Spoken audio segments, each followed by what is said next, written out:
नमस्कार विद्यार्थी मित्रो, लर्नरेटमध्ये तुमचे स्वागत आहे. तर BSc नर्सिंगच्या ॲडमिशनसाठी कॅप राउंड 2 आणि कॅप राउंड 3चे जे शेड्यूल आहे ते रिलीज झालेलं आहे. तर कॅप राउंड 2 तुमचा कधी स्टार्ट होणार आहे, कॅप राउंड 3 जो आहे तो कधी चालू होणार आहे. त्यानंतर सीट मॅट्रिक्स जो आहे कॅप राउंड 2 साठी तो केव्हा डिक्लेअर केला जाणार आहे. त्याचप्रमाणे कॅप राउंड 2 चे फॉर्म फिल करण्यासाठी कोणते नियम आहेत, ठीक आहे. त्याचप्रमाणे कॅप राउंड 3 ला जर तुम्ही जाणार असाल तर त्यासाठी कोणते नियम आहेत, कॅप राउंड 2 ची नवीन प्रोसिजर काय आहे, कशा प्रकारे तुमचा जो कॅप राउंड 2 आहे तो होणार आहे. त्याचप्रमाणे कॅप राउंड 3 जो आहे तो कसा होणार आहे, हे सर्व आपण ह्या व्हिडिओमध्ये डिटेलमध्ये एक्सप्लेन करणार आहोत. ठीक आहे. कोणते कोणते नियम जे आहेत ते ह्या ठिकाणी मेन्शन केलेले आहेत. कोणते स्टुडंट्स इलिजिबल आहेत कॅप राउंड 2 आणि कॅप राउंड 3 साठी आणि कोणते स्टुडंट्स इलिजिबल नाहीत कॅप राउंड 2 आणि कॅप राउंड 3 साठी, हे देखील ह्या व्हिडिओमध्ये आपण डिस्कस करणार आहोत. तर व्हिडिओ खूपच इम्पॉर्टंट होणार आहे तुम्हा सर्वांसाठी. तर व्हिडिओला लाईक करून चॅनलला सबस्क्राईब करा, जेणेकरून लेटेस्ट व्हिडिओचे जे नोटिफिकेशन्स असतील तुमच्या ॲडमिशन रिलेटेड, त्या सर्व ॲडमिशन रिलेटेडच्या व्हिडिओचे नोटिफिकेशन तुम्हाला मिळतील जेव्हा तुम्ही चॅनलला सबस्क्राईब कराल. तर सबस्क्राईब करणं इम्पॉर्टंट आहे, तरच तुम्हाला बाकी जे व्हिडिओज असतील आपले त्याचे नोटिफिकेशन आणि लाईव्ह सेशनचे नोटिफिकेशन मिळत राहतील. ठीक आहे. तर तुम्ही ही नोटीस पाहू शकता जी की आज CET सेलने पब्लिश केली आहे 31 ऑगस्ट रोजी, आणि जी नोटीस आहे ती नोटीस नंबर 13 आहे BSc नर्सिंगच्या कॅप राउंडसाठी. ठीक आहे. कॅप राउंड 2 आणि कॅप राउंड 3चं जे शेड्यूल आहे ते या ठिकाणी दिलं आहे. तर सगळ्यात पहिला प्रश्न तुमचा हा असेल की कॅप राउंड 2 केव्हा स्टार्ट होईल. तर तुमचा कॅप राउंड 2 उद्यापासून म्हणजेच 1 सप्टेंबरपासून जो आहे तो स्टार्ट होत आहे. आणि त्याच्यासाठी जो पहिला सीट मॅट्रिक्स डिक्लेअर केला जातो, publication of seat matrix. Seat matrix म्हणजे तुम्हाला माहिती असेल, आता कॅप राउंड म्हणला थोड्या स्टुडंटनी ॲडमिशन घेतलं, आता किती सीट्स राहिल्या आहेत त्या तुम्हाला सांगितल्या जातात. म्हणजे सीट मॅट्रिक्समध्ये एक PDF तुमच्यासाठी रिलीज केली जाते आणि त्या PDF मध्ये कोणत्या कॉलेजमध्ये कोणत्या कॅटेगरीसाठी किती सीट्स अवेलेबल आहेत कॅप राउंड 2 मध्ये त्या PDF मध्ये असतं. तर ती ऑफिशियल वेबसाईटवरती रिलीज केली जाईल 1 सप्टेंबर रोजी. तर ती डाउनलोड करून तुम्ही कॅप राउंड 2 ची प्रेफरन्स लिस्ट बनवायची आहे.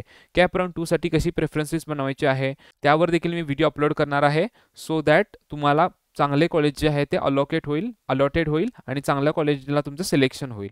ओके. त्यावर देखील मी व्हिडिओ अपलोड करणार आहे. तो व्हिडिओ मी 1 सप्टेंबर रोजी जो आहे तो अपलोड करेन. त्याचं नोटिफिकेशन तुम्हाला तेव्हाच येईल जेव्हा तुम्ही चॅनलला सबस्क्राईब कराल.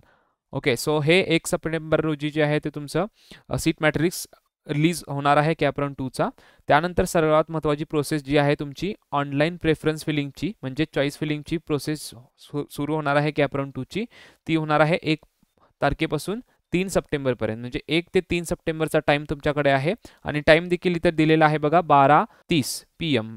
ओके. सो 12:30 PM पर्यंत जे आहे ते तुम्ही प्रेफरन्स फिलिंग करू शकता कॅप राउंड 2 ची. उद्या मी व्हिडिओ अपलोड करीन आणि व्हिडिओ अपलोड केल्यानंतरच प्रेफरन्स फिलिंग व्यवस्थित करा, गडबड करू नका. 3 दिवसाचा टाइम आहे आणि प्रेफरन्स फिलिंगला जास्तीत जास्त 15 ते 20-25 मिनिटं लागतात. ओके. सो कॉलेजेसची लिस्ट तुम्ही बनवा आणि उद्या मी व्हिडिओ अपलोड करेन की परफेक्ट लिस्ट कशी बनवायची आहे, सो दॅट तुमचे जे ॲडमिशन आहे ते चांगल्या कॉलेजमध्ये होईल. आणि चॉईस नॉट अवेलेबल असा ऑप्शन खूप जणांना आला होता, म्हणजे अलॉकेट झालं नव्हतं कॉलेज. पण मी अशी स्ट्रॅटेजी सांगणार आहे, तुम्हाला बेस्ट कॉलेज मिळेल आणि चॉईस नॉट अवेलेबल आला असेल तरी पण एका चांगल्या कॉलेजमध्ये तुमचे ॲडमिशन होईल. ठीक आहे. आणि ही प्रोसेस जी आहे प्रेफरन्स फिलिंगची ती झाल्यानंतर तुम्हाला माहिती आहेच की डिक्लेअर होते कोणत्या स्टुडंटना कोणतं कॉलेज अलॉट झालं आहे. सो जी डिक्लेरेशन लिस्ट आहे कॅप राउंड 2 ची BSc नर्सिंगसाठीची ती 3 तारखे रोजी म्हणजे 3 सप्टेंबरला जे आहे ते डिक्लेअर करण्यात येईल. म्हणजे 3 दिवसातच तुमची सगळी ऑलमोस्ट प्रोसेस होणार आहे. आणि ते झाल्या तुम्हाला त्या ठिकाणी जे कॉलेज अलॉट झालं आहे त्या ठिकाणी ॲडमिशन घ्यायचं आहे, फिजिकली जॉईन करायचं आहे ते कॉलेज आणि स्टेटस रिटेन्शन फॉर्म भरायचा आहे जर तुम्हाला त्या ठिकाणी ॲडमिशन घ्यायचं असेल तर. ओके. आणि बेटरमेंटला जायचं असेल तर तुम्हाला माहिती आहे स्टेटस रिटेन्शन फॉर्म नाही भरायचा, बेटरमेंटला तुम्ही कॅप राउंड 3 साठी जाऊ शकता. मी सगळी प्रोसेस सांगतो तुम्हाला. कॅप राउंड 3 ला जर जायचं असेल बाय चान्स तुम्हाला तर काय प्रोसेस राहील. ठीक आहे. सो ज्यांना ॲडमिशन घ्यायचं असेल त्यांनी स्टेटस रिटेन्शन फॉर्म भरायचा, त्यानंतर सगळे ओरिजिनल डॉक्युमेंट्स घेऊन त्या ठिकाणी जायचं. DD वगैरे DD थ्रू तुम्ही फीज वगैरे पे करायची आणि त्या ठिकाणी ती जी प्रोसेस असेल ती 4 सप्टेंबरपासून 8 सप्टेंबरपर्यंत जी आहे ती होणार आहे. म्हणजे 4, 5, 6, 7, 8 5 दिवस आहेत, पण ॲक्च्युली तुम्हाला मध्ये हॉलिडे पण असणार आहे. ठीक आहे. सो हॉलिडेचं जे आहे त्या ठिकाणी लिहिलं आहे बघा, check on holidays to be replaced with DD on next working day. So holiday नाही अशा ठिकाणी तुम्ही जाऊन त्या दिवशी ॲडमिशन घ्यायचं आहे. आता हे झालं कॅप राउंड 2चं शेड्यूल. मी इलिजिबिलिटीबद्दल पण चर्चा करणार आहे, कोणते रूल्स आहेत, काय इलिजिबिलिटी क्रायटेरिया आहे कॅप राउंड 2 आणि कॅप राउंड 3चा. तुम्हाला संपूर्ण व्हिडिओ व्यवस्थित पाहायचा आहे. ठीक आहे. सो कॅप राऊंड 2चं जर तुम्हाला समजलं की 1 तारखेला सीट मॅट्रिक्स येणार, 1 ते 3 तारखेपर्यंत तुम्हाला चॉईस फिलिंग करायची आहे. कॅप राऊंड 2ची नवीन चॉईस फिलिंग करायची आहे, ही महत्त्वाची गोष्ट आहे. कॅप राऊंड 1ची चॉईस फिलिंग वेगळी होती, आता परत नव्याने जी आहे ती तुम्हाला चॉईस फिलिंग करायची आहे, म्हणजे प्रेफरन्सेस नवीन ॲड करायचे आहेत. मागच्या कॅप राऊंडचे प्रेफरन्सेस आहे असे फॉरवर्ड नाही होणार, आता नव्याने तुम्हाला प्रेफरन्सेस ॲड करायचे आहेत. काही स्टुडंटचा डाऊट असतो की कॅप राऊंड 1ला जे कॉलेज टाकले होते ते आता टाकू शकतो का? हा, तुम्ही टाकू शकता आणि नवीन कॉलेज पण थोडे त्यात ॲड करू शकता. ठीक आहे. सो त्यानंतर 3 तारखेला लिस्ट येणार तुमची, सिलेक्शन लिस्ट, आणि 4 ते 8 तारखेपर्यंत कॉलेज जॉईन करायचं आहे. कॉलेज जॉईन करायचं नसेल, बेटरमेंटला जायचं असेल तर त्या ठिकाणी जायचं आहे, तुम्हाला व्हिजिट करायचं आहे कॉलेज, आणि स्टेटस रिटेन्शन फॉर्म भरायचा नाही. म्हणजे कॅप राऊंड 2 झाल्यावर पण काही जणांना बेटरमेंटला जायचं असू शकतं, असं पण होऊ शकतं. सो त्यांना सांगितलं मी की बेटरमेंटला जर समजा तुम्हाला जायचं असेल कॅप राऊंड 3साठी, तर तुम्ही स्टेटस रिटेन्शन फॉर्म भरू नका. तर कॅप राऊंड 3चं पण शेड्यूल त्या ठिकाणी तुम्हाला दिलेलं आहे. सो सीट मॅट्रिक्स पुन्हा येणार कॅप राऊंड 3साठी. कॅप राऊंड 1 आणि कॅप राऊंड 2 झाल्यानंतर ऑलमोस्ट 60-70% सीट्स फिलअप होऊ शकतात, आणि राहिलेल्या काही थोड्याफार सीट्स असतील त्या कॅप राऊंड 3मध्ये भरून जातील.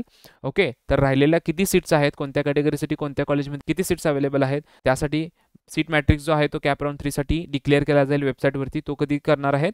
9 सप्टेंबर रोजी. ठीक आहे. प्रत्येक टॉपिकवर व्हिडिओ मी अपलोड करणार आहे. सो चॅनलला सबस्क्राईब करा, व्हिडिओला पण लाईक करा, सो दॅट त्याचं नोटिफिकेशन तुम्हाला मिळेल. ओके, 9 सप्टेंबर रोजी जी आहे ती लिस्ट डिक्लेअर होणार सीट मॅट्रिक्सची. त्यानंतर ऑनलाईन प्रेफरन्सेस तुम्हाला भरायचे असतील नव्याने, पुन्हा नवीन प्रोसेस असणार आहे. पुन्यांदा पूर्ण नवीन प्रोसेस, म्हणजे परत नवीन प्रेफरन्स फिलिंग करायची कॅप राऊंड 3साठी. ती असणार आहे 9 तारखेपासून 11 तारखेपर्यंत. अगेन 9, 10, 11 3 दिवसाची मुदत आहे. 12:30 पर्यंत टाईम आहे, सर्व्हर टाईम, तोपर्यंत भरायचे आहे तुम्हाला. आणि ते भरल्यानंतर 11 तारखेलाच तुमची सिलेक्शन लिस्ट येणार, म्हणजे तुम्हाला कॅप राऊंड 3मध्ये कोणतं कॉलेज मिळालं BSc नर्सिंगसाठी त्याची सिलेक्शन लिस्ट येणार, ती 11 तारखे रोजी येणार आहे. आणि त्यानंतर मग तुम्हाला माहिती आहे फिजिकल जॉईनिंग असेल तुमचं, आणि स्टेटस रिटेन्शन फॉर्म तुम्हाला फिल करावा लागेल विथ ऑल ओरिजिनल डॉक्युमेंट्स, सगळे ओरिजिनल डॉक्युमेंट्स आणि DD वगैरे काय असेल ते 12 तारखेपासून 15 तारखेपर्यंत करायचं आहे. 12, 13, 14, 15. ठीक आहे. सो 4 दिवसाचा टाईम आहे ॲक्च्युली, 12, 13, 14, 15 असं पकडला तर, पण एखादी हॉलिडे तुम्ही मध्ये पकडू शकता, एखादा हॉलिडे येऊ शकतो. सो वर्किंग डेज जे असतील त्या दिवशी तुम्हाला त्या ठिकाणी जायचं आहे. ओके, तर हे झालं शेड्यूलच्या बाबतीत, म्हणजे कॅप राऊंड 2 आणि कॅप राऊंड 3 कधी होतील. आता कॅप राऊंड 2साठी एलिजिबल होण्यासाठी रूल्स काय आहेत, आणि कॅप राऊंड 3साठी एलिजिबल होण्यासाठी काय रूल्स आहेत ते आपण डिस्कस करूयात. ठीक आहे. ओके, तर त्याचे जे रूल्स आहेत ते ह्या ठिकाणी दिलेले आहेत. सगळ्यात पहिली इन्स्ट्रक्शन दिली आहे, candidate will have to fill fresh preferences for cap round 2 and 3 respectively. म्हणजेच कॅन्डिडेटला कॅप राऊंड 2 आणि कॅप राऊंड 3साठी नवीन फ्रेश प्रेफरन्सेस जे आहेत ते आता फिल करायचे आहेत. नव्याने प्रोसेस तुमची होणार आहे. प्रेफरन्स फिलिंगची जी प्रोसेस आहे ती तुम्हाला न्यूली करायची आहे, म्हणजेच तुम्हाला पुन्हा कॉलेजेसचे नेम जे आहेत ते ॲड करायचे आहेत. प्रेफरन्सेस कॅप राऊंड 2साठी वेगळे आणि कॅप राऊंड 3साठी वेगळे. काही स्टुडंटचा डाऊट असतो की कॅप राऊंड 1ला जे कॉलेजेस टाकले होते तेच कॉलेजेस टाकू शकतो का आम्ही? तुम्ही टाकू शकता कॅप राऊंड 2ला ते कॉलेजेस. ठीक आहे, काही प्रॉब्लेम नाही आहे. आणि थोडे एक्स्ट्राचे पण कॉलेजेस ॲड करा, सो दॅट तुम्हाला ॲडमिशन मिळेल. मी त्यावर व्हिडिओ अपलोड करीन कॅप राऊंड 2साठी कशी प्रेफरन्सेस बनवायचे आहे. त्यासाठी व्हिडिओला लाईक करून चॅनलला सबस्क्राईब करा. उद्यापर्यंत जो व्हिडिओ आहे तो तुम्हाला मिळून जाईल 1 सप्टेंबरलाच, प्रेफरन्स फिलिंग चालू झाल्या. ठीक आहे. सो ह्या ठिकाणी दिलेलं आहे की नव्याने तुम्हाला जे असेल ते प्रेफरन्स फिलिंग करावे लागेल कॅप राऊंड 2 आणि कॅप राऊंड 3ला, आणि ते preference fill will be consider only after that round and will be null void for subsequent round. म्हणजे जर तुम्ही प्रेफरन्स फिलिंग केला कॅप राऊंड 2साठी तरच तुमची कॅप राऊंड 2ची प्रोसेस होणार. ठीक आहे.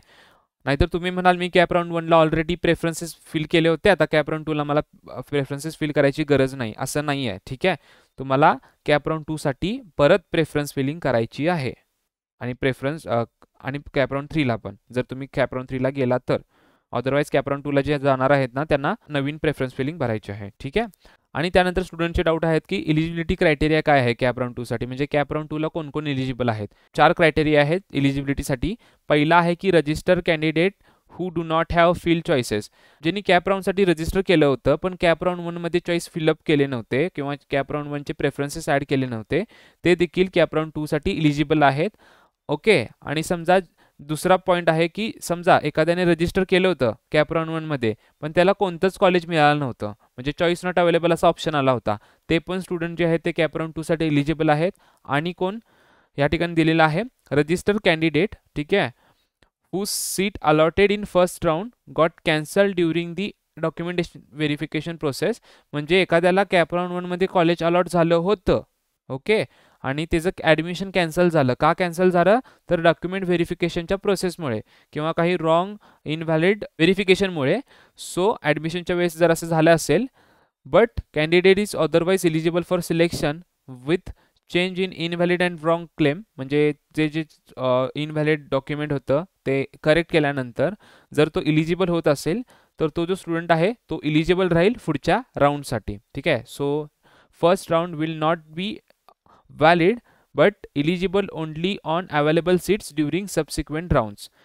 ओके, आणि सगळ्यात महत्त्वाचं जे स्टुडंट बेटरमेंटला गेले आहेत ते देखील स्टुडंट या ठिकाणी इलिजिबल आहेत. हे दिलेलं आहे बघा, तुम्ही पाहू शकता.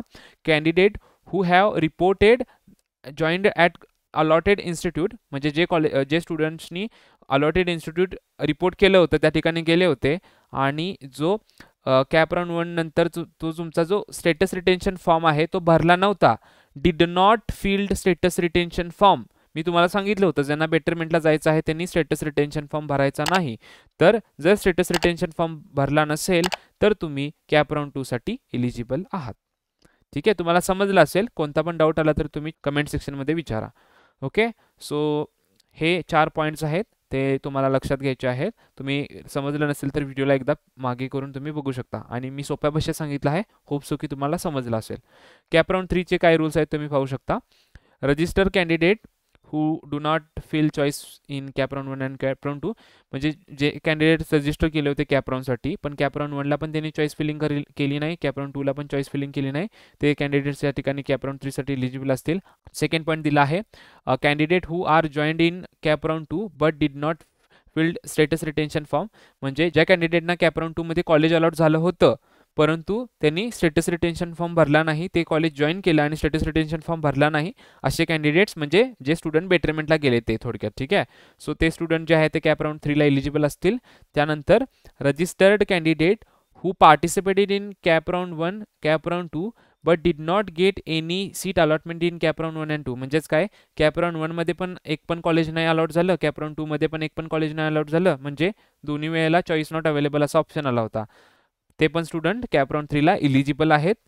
ओके, आणि त्यानंतर चौथं की जे मी तुम्हाला सांगितलं की रजिस्टर कॅन्डिडेट जे आहेत who seat allotted in round got cancel during the document verification process, ज्यांची डॉक्युमेंट व्हेरिफिकेशन प्रोसेसमध्ये काही प्रॉब्लेम झाल्यामुळे रॉंग इन्फॉर्मेशनमुळे जर जे ॲडमिशन आहे ते कॅन्सल झालं असेल आणि ॲक्च्युली ते व्यवस्थित केल्यानंतर त्यामध्ये चेंजेस केल्यानंतर जर ते स्टुडंट इलिजिबल असतील तर त्यांचं देखील या कॅप राऊंड 3 साठी ते इलिजिबल असतील असं सांगितलं आहे. आणि कोण इलिजिबल नाही ते दिलं आहे बघा, तुम्ही पाहू शकता. आय थिंक हे विजिबल असेल तुम्हाला, माझ्या साईडला आहे हे. Not eligible for cap round 2 आणि कॅप राऊंड 3 कोणते स्टुडंट इलिजिबल नाही आहेत? Candidate who have joined previous allotted seats and filled status retention form, ज्या स्टुडंटनी कॅप राऊंड 1 मध्ये किंवा कॅप राऊंड 2 मध्ये कॉलेज जॉईन केला आहे आणि स्टेटस रिटेन्शन फॉर्म पण भरला आहे, ते स्टुडंट कॅप राऊंड 2 आणि कॅप राऊंड 3 साठी इलिजिबल नाहीत. ओके, आणि ज्या स्टुडंटनी बघा पाहू शकता तुम्ही, candidates who have not filled fresh preferences for that round as per schedule. आता समजा कॅप राऊंड 2 चालू झाला आणि तुम्ही जर प्रेफरन्सेसच भरला नाही नवीन तर तुम्ही इलिजिबल नसाल. ओके, असं होऊ शकतं ना, काही स्टुडंट म्हणतील कॅप राऊंड 1चेच प्रेफरन्सेस आहे असे पुढे जातात, तसं नसतं. नवीन प्रेफरन्सेस तुम्हाला भरावे लागतात. जर कॅप राऊंड 2ला तुम्ही नवीन प्रेफरन्सेस नाही भरला तर कॅप राऊंड 2 मध्ये तुमचं जे आहे ते इलिजिबल नसाल तुम्ही आणि कॅप राऊंड 3 मध्ये पण नसाल, तर प्रेफरन्सेस नवीन भरायचे आहेत तुम्हाला. होप्स की तुमचे जे सगळे डाऊट्स असतील ते क्लिअर झाले असतील प्रॉपर वेमध्ये. व्हिडिओ थोडासा मोठा झाला आहे परंतु सगळे डाऊट्स जे आहेत ते या ठिकाणी मी क्लिअर केले आहेत. ओके, तरीही कोणता डाऊट आला तर कमेंट करून सांगा मला, आणि नवीन व्हिडिओ येणार आहे तुमच्यासाठी की कशी कॅप राऊंड 2 साठी प्रेफरन्सेस बनवायची. ठीक आहे, सो व्हिडिओ आवडल्यास व्हिडिओला लाईक करा, कमेंटमध्ये तुमचा फीडबॅक पण द्या व्हिडिओ कसा होता, आणि जितका होईल हा व्हिडिओ तुमच्या फ्रेंड्सना शेअर करा, तुमच्या ग्रुप्सना. भेटूयात नेक्स्ट व्हिडिओमध्ये, तब तक के लिए बाय बाय.